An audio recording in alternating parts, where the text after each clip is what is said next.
আসসালামু আলাইকুম, কেমন আছেন? আজকে আমাদের আত্মীয়, পাড়া প্রতিবেশী, বন্ধুবান্ধব, পরিচিতজন, তাদের ভিতরে কিছু কিছু মানুষের ভুল বোঝাবুঝি, ভুল ধারণা, এই বিষয় নিয়ে কিছু কথা বলবো। ধরেন আপনি চাকরি করেন, আপনি একা একজন মানুষ, আপনি আবার বাসায় গিয়ে বাচ্চা কাচ্চা থাকলে, যাদের বিয়ে হয়েছে, বাচ্চা কাচ্চা থাকলে বাচ্চা কাচ্চাকে সময় দিতে হয়।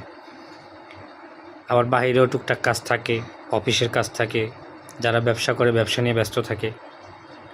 তো অনেক সময় দেখা গেছে কি অনেক পরিচিত জন, বন্ধুবান্ধবের সাথে যোগাযোগ করা যায় না, সময় করা যায় না, বা নিজের আত্মীয়র ভিতরেও অনেকের সাথে যোগাযোগ করা সম্ভব হয় না। অনেক সময় অনেকের দেখি যে লং ডিস্টেন্স হয়ে যায়, মানে দীর্ঘদিন যোগাযোগ হয় না, দীর্ঘদিন পরে যোগাযোগ হয়। তো এই কারণে অনেকেই মনে করে যে তার ভিতরে অহংকার জমছে, সে আমার সাথে যোগাযোগ করে না, তার অনেক ডিমান্ড, অনেক দাম। এই ভুল বুঝাবুঝিগুলো কিন্তু অনেকের ভিতরে আছে। তো এটা যারা আসলে কাজের মানুষ, যারা বুঝের মানুষ, তারা বুঝে নেয়। আবার কেউ আছে ফ্রি থাকে, অহেতুক, মানে বলতে গেলে অন্য জায়গায় সময় নষ্ট করে, কাজ করে কম, বা কাজ কামে তেমন বিজি থাকে না, ব্যস্ত মানুষ না, তারপরেও আত্মীয় স্বজনের সাথে যোগাযোগ থাকে না। এটা আছে খুব কম মানুষ। এটা হচ্ছে মানে তাদের মাইন্ড সেট আপটা পরিপূর্ণভাবে এখনও ওইভাবে হয়নি, পারিবারিক হয়নি।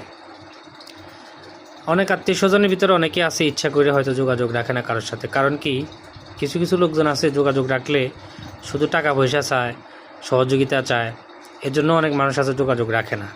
এটা অবাস্তব কিছু না। কারণ মানুষ তো এখন বলতে গেলে যার যত টাকা বেশি তার তত বেশি সমস্যা। এটা যার যার জায়গা থেকে সে বুঝে। কিন্তু আমার জায়গাতে আমি ভাবি যে হয়তো তার কাছে টাকা আছে, আমি চাইলাম দিল না। এগুলো হচ্ছে আমাদের মনের ভুল বোঝাবুঝি। তো সবার সাথে সবার সম্পর্ক ভালো রাখলেই ভালো। মানুষের কথার মাধ্যমে সম্পর্ক রাখা যায়, আর্থিক লেনদেনের মাধ্যমে যে সম্পর্ক ভালো রাখতে হবে এমন না। যদি পারেন সময় দিবেন 2 মিনিট, 4 মিনিট, 5 মিনিট, এতে তো আহামরি ক্ষতি হবে না, যদি সময় থাকে।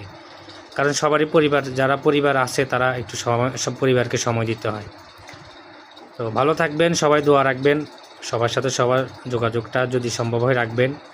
সবাই তো যার যার কাজে ব্যস্ত থাকে, কাজের মানুষ এমনি তো তারা কাজ নিয়ে ব্যস্ত থাকে, কাজের তো ধরনের শেষ নাই। পারিবারিক যার দুর্ঘটনা ঘটে সে বুঝে, দুর্ঘটনা সামাল দিয়া উঠে। আমি আমার কথা বললে অনেক কিছু আমার সামাল দিতে হয়, এটা আমার পরিচিত জনরা জানে। তো দোয়া রাখবেন আমার জন্য, নিজেরাও চেষ্টা করবেন সবার সাথে যোগাযোগ রাখা। ভালো থাকবেন, আসসালামু আলাইকুম।